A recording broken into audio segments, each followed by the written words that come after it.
right, Jamie, thank you. So he is known for hits like It Wasn't Me, Angel, and Boombastic. And tomorrow, reggae superstar Shaggy is performing live right here in Central Florida. It is all part of attorney Dan Newland's free concert for healthcare heroes. And so we've got Grammy award-winning musician Shaggy joining us live this morning. Hello there. How are you this morning? Good morning. Good morning. Good morning. I'm doing absolutely well. Thank you. Where are you coming from? Where are you right now? I'm in my studios in Miami, and so it shouldn't be very long me getting into Orlando. Well, we're looking forward to having you here in Orlando. Tell me a little bit about your involvement in this concert. Of course, it's a celebration for our healthcare workers, right? Our first responders. Why was this important to you?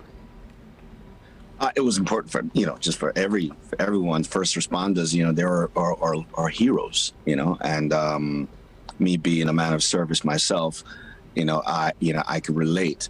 And, Dan came up with this wonderful idea, which I thought was just brilliant. I was like, yeah, I'm in, and, big up to him and his team, they put the whole thing together, and, I just say, hey, the least I could do now is just go in and do a splendid performance. And I'm there with Flo Rida, so, that's even double.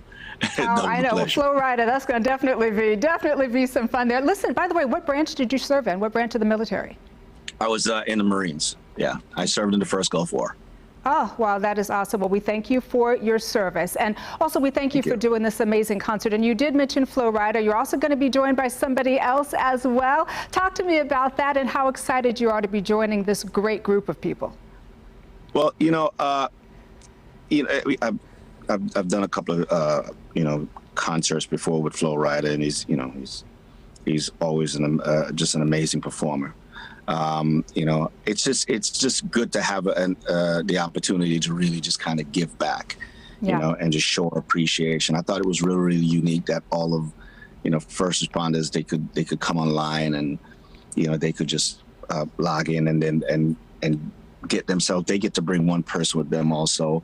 The place only holds about 3,000. Obviously, it's actually at the Hard Rock, but we had an overwhelming amount of about 30,000 people that wanted to go. So I think, Dan and I are in discussions of probably thinking about, doing another one again for all the people that didn't get to come, because we could only hold so much. So, I think it would be just an amazing night. It's going to be turned up. There'll be some reggae, there'll be some hip hop, there'll be some soul, and all three performers are just going to have a great time.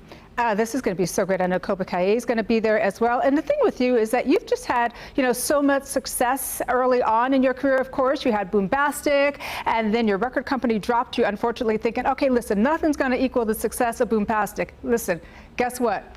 It wasn't me. Came up, right? So you were able to turn the tide and say, listen, it was me. How were you able to get through that kind of adversity and then get to where you are? Because that song in and of itself is kind of like this iconic anthem that everybody knows. Well, I've always felt like I'm the underdog because I was in a genre that wasn't a very mainstream genre when I came into the game in 1993. We got "Oh Carolina," which is a monster song, and I followed up with Boombastic, and right after that, they thought the juice was over, and I ended up doing a little song called "Love Me, Love Me" with Janet Jackson for House Till I Got a Groove Back. That's right, yeah. Got back on their radar, and then right after that, I snagged another deal again with MCA, and then I wrote "It Wasn't Me" and "Angel" in these songs, and then we sold 10 million. And just kept going, and God bless. We're doing very well with a new song called "Go Down There with Spice," her album comes out the 6th, and I'm producing that album also. We had a huge success last year with Banana. We streamed over 2 billion, and so even within the pandemic, we're still doing some really great music, and just trying to keep that reggae vibe out there. I mean, people have a good time, and especially needed now within the whole pandemic that, especially what we've been going through. Oh, couldn't agree with you more, Shaggy. I got to tell you, I've seen you down there in Miami. I have a home down there as well, so I've never spoken. The next time I see you, I'm going to say, Mr. Lover, Lover. I'm going to speak to you the next time I see you, okay? Not in that way. Oh, God, that didn't come out right. Okay, Shaggy, thank you. Thank you so much for joining us. Have a great concert. Thank you, thank you.